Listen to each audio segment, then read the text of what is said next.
Hello and welcome to the EggBanana podcast. I'm Ryan. And I'm Mark. And I'm Edward. Have you ever been to a night market? What is a night market? If you don't already know, you're about to find out. So first and foremost, Taiwanese night markets are street markets in Taiwan that operate between sunset and sunrise. Basically, most night markets, they operate daily and they feature like a mixture of individual stalls, and they sell different things such as clothing, consumer goods, snacks, and specialty drinks.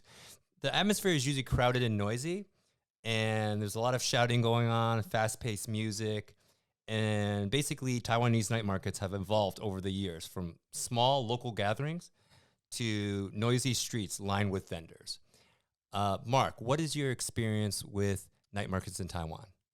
For me, well, for us, for coming from America, as far as I know, there is no night markets in America.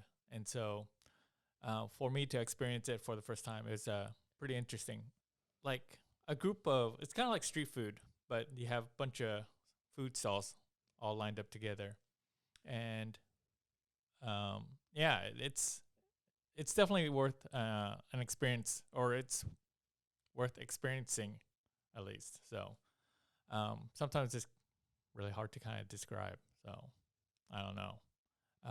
But it's very crowded. It has some delicious food, I have to say. Do you guys have any opinions on? Ryan? Yeah, there's quite a few night markets in Taiwan. I guess I've been to most of the night markets in Taipei. I also went to one in Taichung called Fengjia. Have you guys been to that one? Yes. I think it's one of the largest in Taiwan. I don't know about the largest, but actually there's a university, Fengjia Daxue. Right. And I actually studied Chinese there. And the night market is right next to the university. It's very unique, very interesting.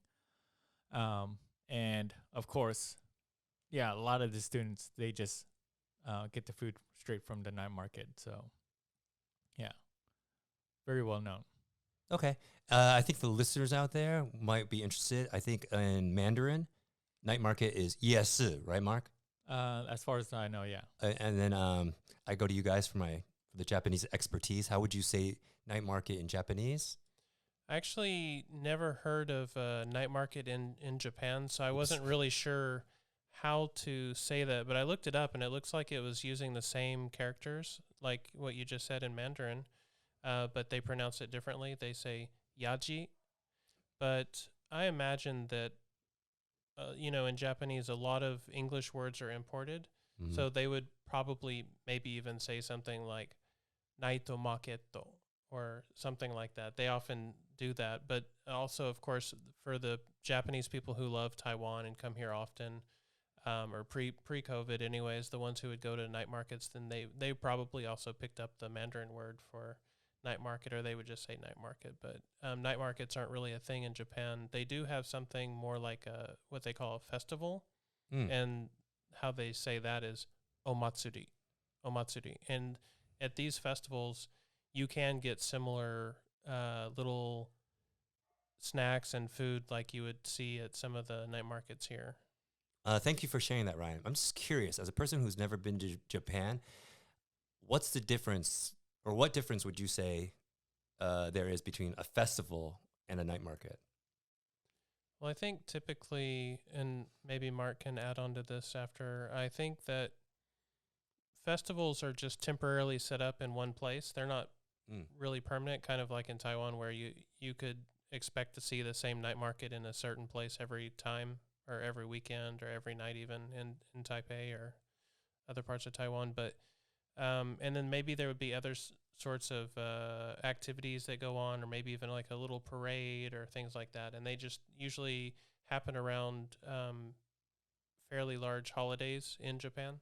So it's more like a temporary night market, not like a more of a permanent thing. Although it's possible that they have more night market-like areas now in Japan. I think it's becoming more popular. Like in Singapore as well, we had, when I was living there was a time that several Taiwan night market vendors came to Singapore and set up some sort of night market in Singapore. So there was a particular spot that I think it was all 1 week long or something, and it was a really big thing. Everybody's like, "Oh, did you go to the night market?" It's like, just like in Taiwan or whatever, but it was just, a temporary thing.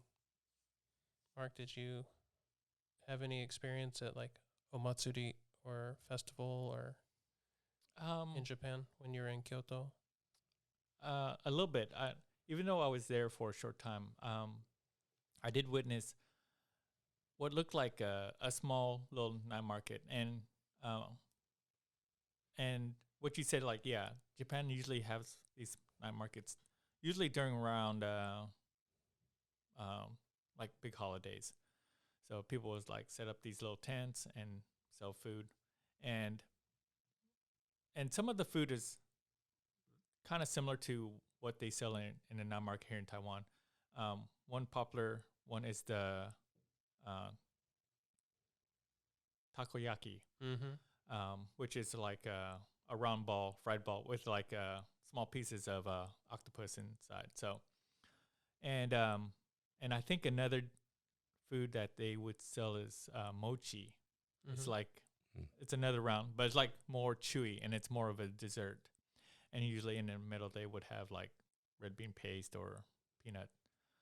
I'm trying to think like what Did you ever have the fried banana with chocolate, covered with chocolate? That's a pretty popular one, I think. Really, I don't think I've seen that one. So chocolate covered fried banana, I believe, is what it is. Oh, that sounds delicious, by the way. I have to admit, yes. But I do want to point out what's kind of interesting with the night markets in Japan during these certain holidays. Usually, people will like dress up in kimonos. I was going to ask you about that. Okay. So yeah, it's like a special holiday. Like, yeah, they would dress like kimonos and like very traditional.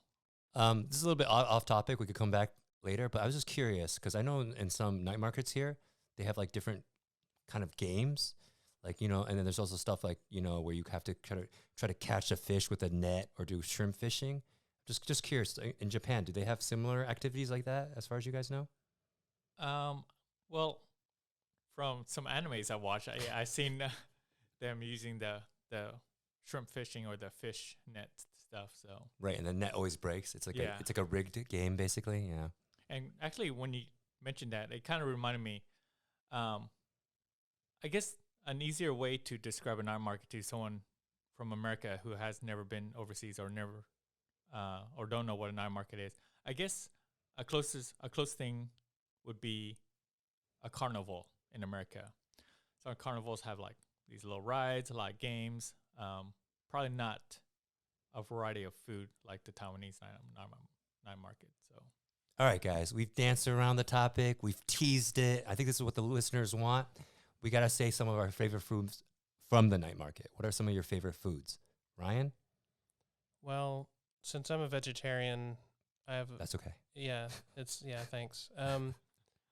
My choices are a bit more limited, I guess, like what I can actually eat at night markets, but I do find several stalls that have vegetarian food. One of my most favorites is, like, it's called, I guess in English would be something like fried mushrooms or fried king oyster mushroom, something like that. In Mandarin, it's called xinbaogu. Xinbaogu. I really like that, especially if they can make it spicy. Basically, to me, it tastes just like popcorn chicken. So, like, the mushroom's pretty thick, and then it's breaded, and then they will sprinkle on like some type of spicy pepper or powder or something.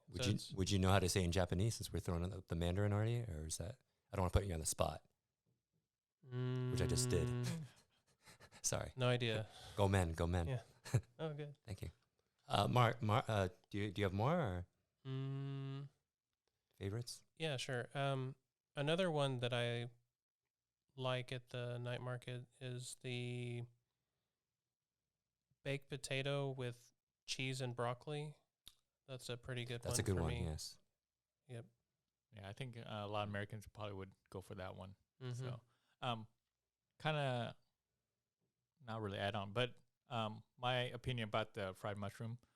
So I had fried mushrooms in America. So, and I'm not a big fan of them, but the fried mushroom here in Taiwan is actually a bit different. It actually tastes a little better. But I would have to disagree to like what you said, Ryan. I don't think it tastes like popcorn chicken, but I do agree that it does taste better than the fried mushrooms in America. So, as for me, I remember when I first came to Taiwan and started going to night markets. Of course, that's a very touristy thing to do. But I remember I was hooked on, or I was introduced that I needed to eat the Taiwanese will pronounce it G pie. So basically, it's just I don't want to say it's a fried chicken, but it's fried, but it's much different than like the KFC in America. So it's breaded, it's fried, but they add like some pepper on it, and I used to eat that quite a bit. And a popular drink that you would get in the night market is the bubble tea. I think the Mandarin is Zhenzu Nai Ta. Yeah, Zhenzu Nai Ta. Bubble tea, sure. And so I had that almost every day with the G pie and sometimes fried rice. So, but now I don't really like eat that and drink the bubble tea that much. So I'm trying to change a little bit. So right now, like I'm more hooked on to what they call XiǎoChī, and that is more like popcorn chicken. So the real popcorn chicken. Well, no shade. Well, from what I understand, it's the Taiwanese version of popcorn chicken. So, what about you, Edward? Going back to the Zhenzu Nai Ta or the bubble tea, I remember drinking that a lot when I first came here, and then I got that dreaded freshman 15, and so I had to stop doing that. And also, do you like the tapioca balls? Because for me, I feel like it kind of gets in the way. Sometimes I get the drink and just not have that. Sorry, what is freshman 15? Freshman 15 is when you go to college, you're loving life, you're young, and then you gain 15 pounds of weight from like, going out, drinking, eating pizza every day, basically, which is, so I'm sure that the listeners out there are glad to know about that. But going back to your question, for me, I think if you go to Taiwan, every Taiwanese person is going to ask you, have you had stinky tofu? So in Chinese, stinky tofu is cou doufu. And for me, it's an interesting thing because Taiwanese people are like, oh, doesn't that smell so good? For me, I don't walk down the street and go, oh, wow, that stinky tofu smells delicious. When I eat it, I'm like, oh, that's pretty good. But that smell is not like enticing me. Like, sorry, Ryan, no offense. When I go down a street, maybe I smell like a steak or a hamburger, I'll be like, okay, I want to eat that. But I've never had that same feeling with that. That's pretty good. You don't like the smell of dirty socks? Oh, okay. I thought you were going to say something Everybody else. loves that.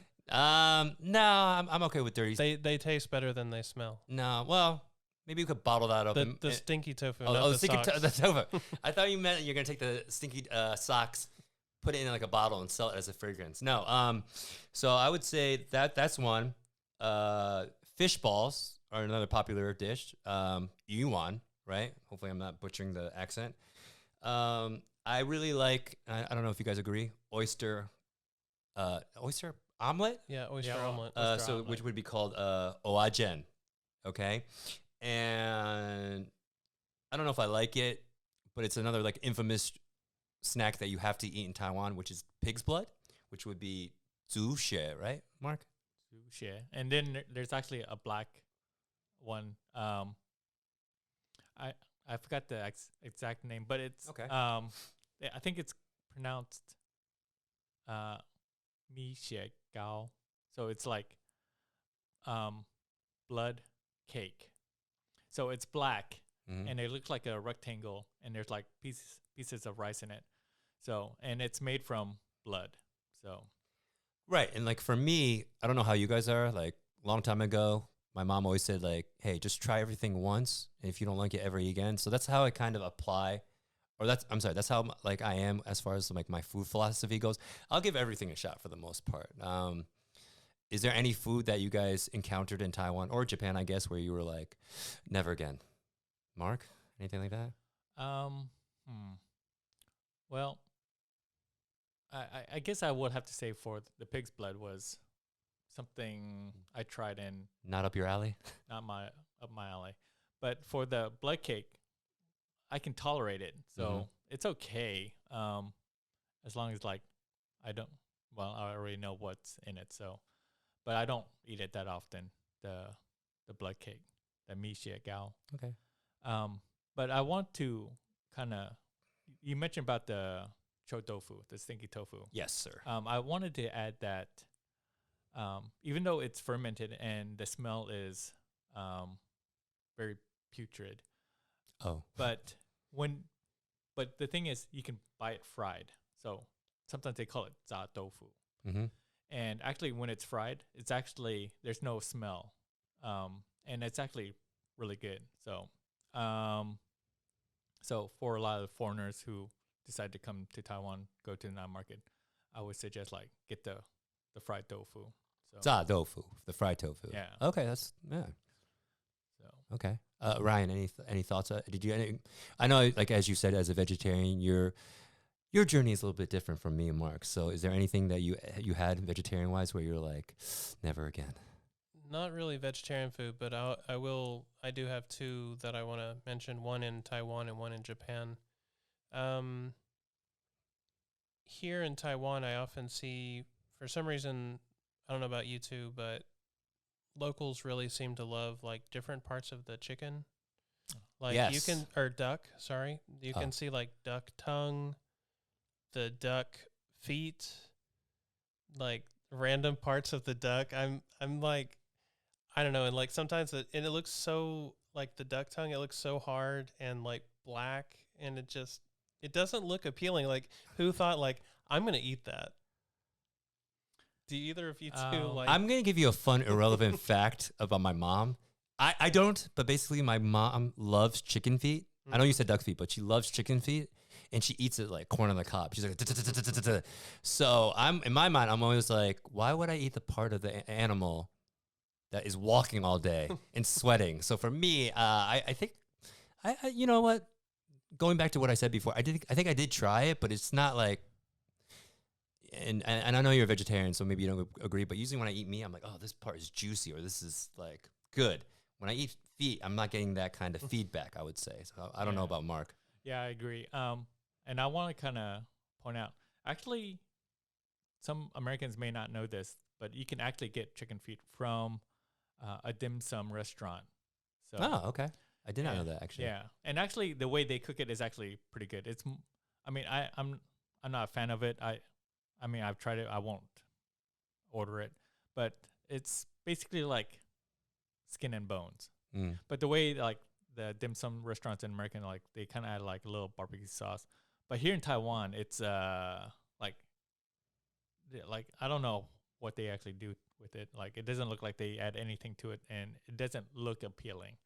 So, and I kind of agree with Ryan. Like when you see like all the parts, kind of like chicken parts, kind of like it doesn't look appealing. But I do want to say, like, actually, some restaurants in America, they do sell like parts of like chicken hearts, chicken gizzards, livers. I remember when I was in Kansas City, I think there was a restaurant called Go Chicken Go. You can buy those chicken parts. But here in Taiwan, they're not fried. They're like kind of laid out. And I do kind of want to mention, like, yeah, there's some food stalls in the night market where food kind of lays out almost all day. And in America, this would be a big no-no? Yeah. Okay. So like OSHA would like come by and like close you down kind of thing. So, and I kind of like avoid those places because it kind of, I don't know, like food sitting out all day does not appeal to me. Not very appetizing for you? So, and that's what I kind of felt with Senzuji, but I realized after they actually fry the food. So after that, I was kind of like more, how to say, like willing to try new things. So as long as it's cooked. So I don't know if you guys have. There's another food stall in the night market.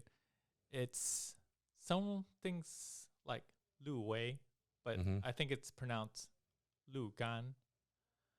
So from what I understand, it's like cold chicken, and they cut it up, and they put like vegetables and chicken parts like in a bag with some seasoning, and like they kind of just shake it up. And so it doesn't look like it's cooked, so you just eat it like cold. And that, like, I'm kind of scared to. I've tried it, but it's not something like I would want to try. So I don't know about what are you guys? I would just say, no, I haven't tried that. And then I think as a listener out there, after absorbing all this, they probably want to know, like, why should we go to a night market, right? What is the appeal? So for me, I would say the night market, like, you come to Taiwan, you're not going to come here to eat McDonald's. I mean, I love McDonald's, don't get me wrong. But you probably want to try, like, I guess you could say the less, the more local food. It's kind of like when you first come to Taiwan, all the foreigners go there. Taiwanese people go there. It's a place to kind of interact with people. You see a lot of interesting things. Like I've seen like the, excuse my words, like the poo-poo. It looks like poo-poo, but it's ice cream. It looks like a toilet. Do you guys know what I'm talking about? At the night market? The toilet restaurant, but that's more of a restaurant, not in the night market. That's not in the night market? No. I've seen that in the night market before, no? Well, the toilet restaurant is actually an actual restaurant, but. Okay, disregard the last 10 seconds. No, so basically I would say you go to the night market because you're going to get cheap eats. You get to walk around. They're going to be selling like clothes, interesting stuff at a discounted price. And you're not like committed to one place. You can like get a nibble here, get a nibble there. It's kind of like kind of reminds me of Costco in a way. You get like a small sample, that kind of thing. Ryan, what appeals to you about a night market, you think? If you're wanting to grab like a bunch of smaller things and walk around and just chit chat with people, I think that it's a good environment for that. Especially if the weather's good, then it's nice to just be outside and walk around and check out all the different foods. Like if you go to a restaurant, typically you're just going to have like maybe one or two bigger things. But if you go to a night market, you can try a bunch of small things. So maybe that might be why some people prefer to go to a night market. And I don't know if it ends up being cheaper. Like if you go and eat a lot of different things at different stalls, it might add up. But typically I would say you could probably eat for less at a night market as well. Right. And I think compared to restaurants, because it's all the action is going on like behind the scenes in the back, you can't see it. With like the street vendors, you see the action. Like you see how they craft their recipes, how they make the food. So I think that's like another interesting element of it, I guess. Yeah. I want to mention the food in the night market, it's extremely cheap. I think for us Americans, when we buy food and drinks there, we can buy enough to fill us up for like about $5. So I know nowadays, like to eat out, even at McDonald's, you're spending about like 7 to 10. So it's actually very cheap to buy food at the night market. And one of the things I wanted to kind of point out also for why people might go to the night market is because the apartments here don't have kitchens. A lot of apartments here don't have kitchens. So people have to go out and eat. So, and they usually head to the night market. And that's all the time we have for this episode. Please look forward to our next episode about discrimination. Be sure to follow EggBanana on Facebook, Instagram, Apple Podcasts, and other platforms.